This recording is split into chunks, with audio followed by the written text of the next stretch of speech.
What's up, everybody? Collision of Rhythm here. My name is Bronkar, and today I'm going to be interviewing my soul brother, my partner in crime, Aaron Grooves in the house.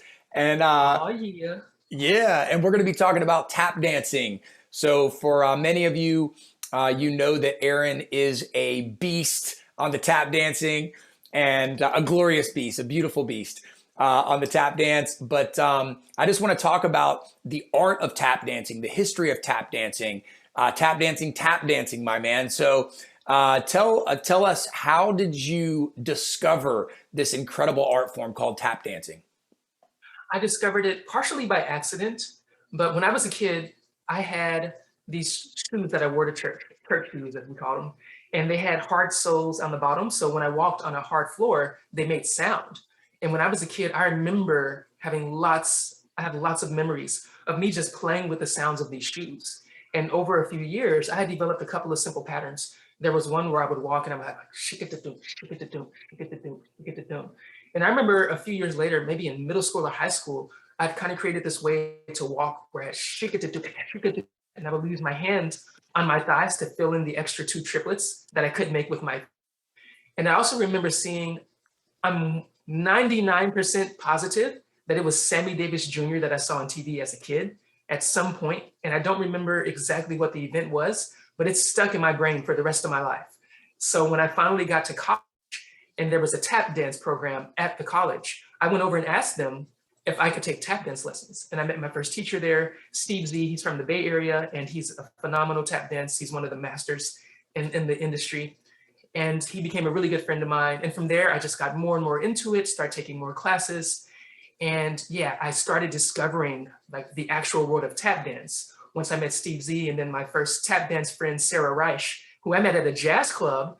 And I'm actually wearing a shirt from her album. Shout out to Sarah's album, It's Tappening. And yeah, so I was a drummer, a percussionist, and I was literally in a jazz club playing drums. And I looked in the audience, I saw this teenage girl with a piece of wood next to her in the audience, just leaned up against a chair. And I thought to myself, that is so weird. I've never seen that before. Why would someone have a piece of wood in an audience at a jazz club? She has to be a tap dancer. There was no other explanation. And she was a tap dancer. She came up to jam with the band. She brought her wood, she brought her shoes, laid it down on the ground. It was like, Night in Tunisia, gave us a tempo and we were off. And it was amazing. I was like, what? Blew my mind. She was the first tap dancer I ever met just randomly in a real life musical context. So we became really good friends and we started exchanging all kinds of lessons and I learned a lot from her. And then eventually I met other tap dancers in Los Angeles. I met some really amazing tap dancers like Jason Samuel Smith. Look him up, he's one of the best. Look up the movie Tap Heat. You can see him doing a lot of insane technical things. And you can see a lot of great tap dancers in that movie Tap Heat. Also Arthur Duncan, who was a tap dance legend, he's in the movie Tap Heat. And he's one of the few tap dancers throughout the 60s, 70s, and 80s when tap dancing became really unpopular for a while. And a lot of tap dancers went on to do other things. Arthur Duncan was still making a living tap dancing all those years. He was on television all the time. He was in movies. And I'm already talking way too much. I can go forever. So I'm just gonna wrap that up by saying that basically the way I got into it was playing around as a kid and then taking tap dance class and just being really inspired. So let me just stop there for now and throw the ball back at you. Yeah, man, cool. So I think you referenced a couple of names there that were really important. Can you just repeat, because you threw a lot of names out there. You mentioned a gal named Sarah, you mentioned Duncan. Can you say those names again? Because you kind of hit them Yeah, fast. so Arthur Duncan, Okay. he's a tap dancer, still alive.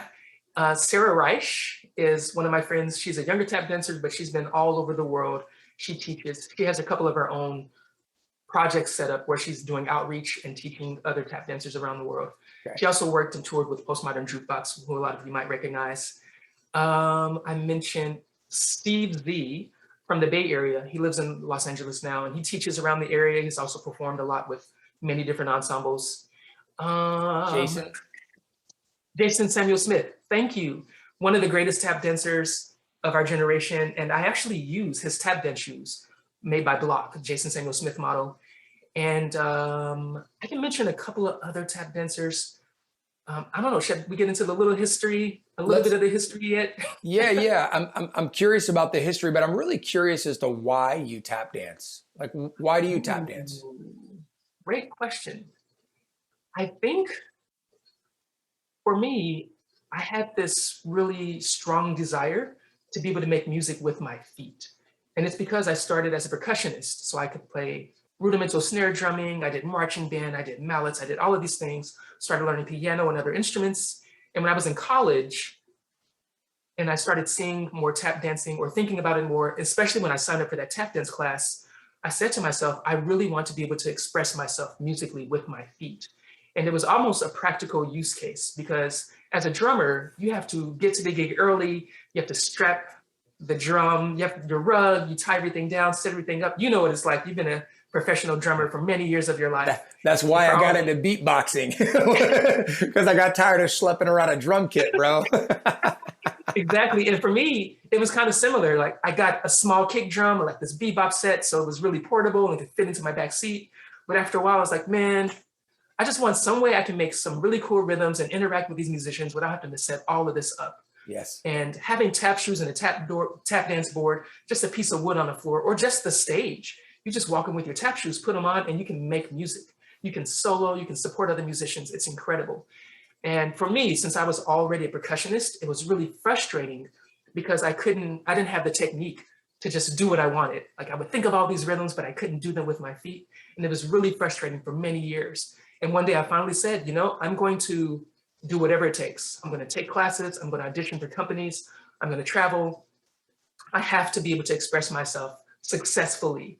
And you remember, because you were one of the people that helped me get over these hurdles and my self-confidence with tap dancing. And I finally got to a place where I can really express myself and have fun using my feet. And it's one of the most joyful things.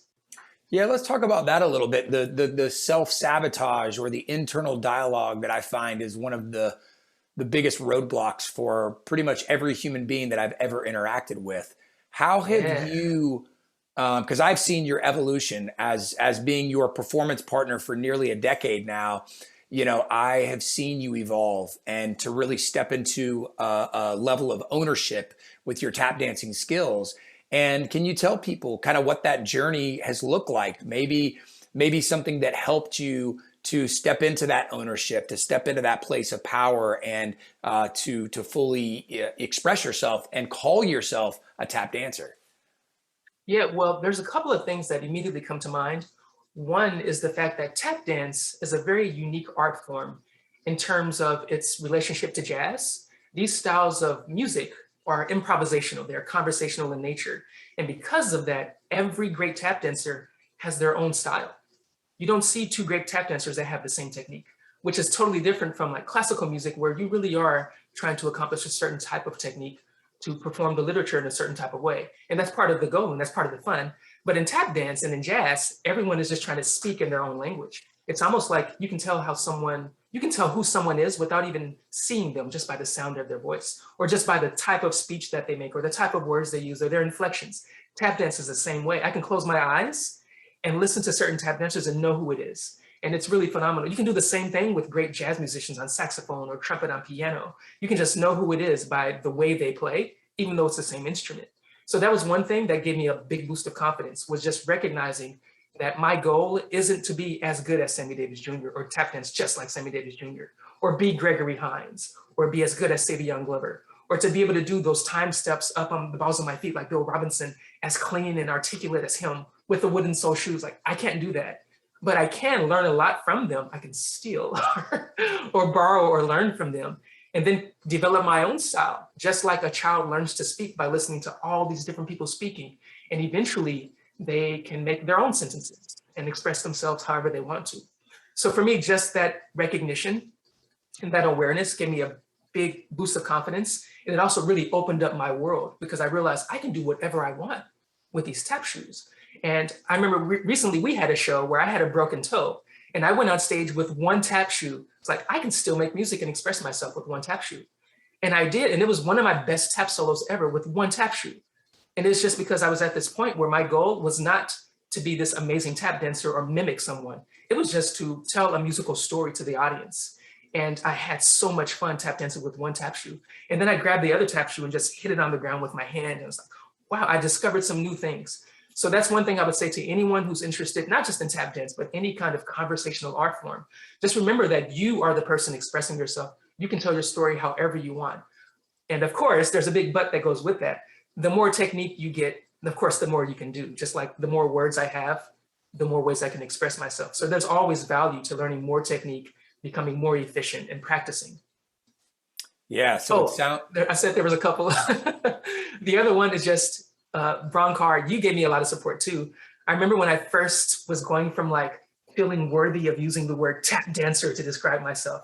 And you're like, yeah, nobody can tell the difference between you and any other tap dancer. You get up there, you do your thing, and it's great. And I was like, you know what? You're right. I mean, I tap dance, I do it well. I can call myself a tap dancer. I should not feel unworthy. I'm actually expressing myself and having fun. And since then, it's just been uphill. I've just embraced that now and I've run with it. And now it's even more fun than it was before. Yeah, man. So it sounds like, thanks for sharing. That was fantastic. So it sounds like what you're saying is that tap dancing is a beautiful way to express yourself, and it isn't about mimicking someone. It isn't about, training to be as good as fill in the blank with anybody.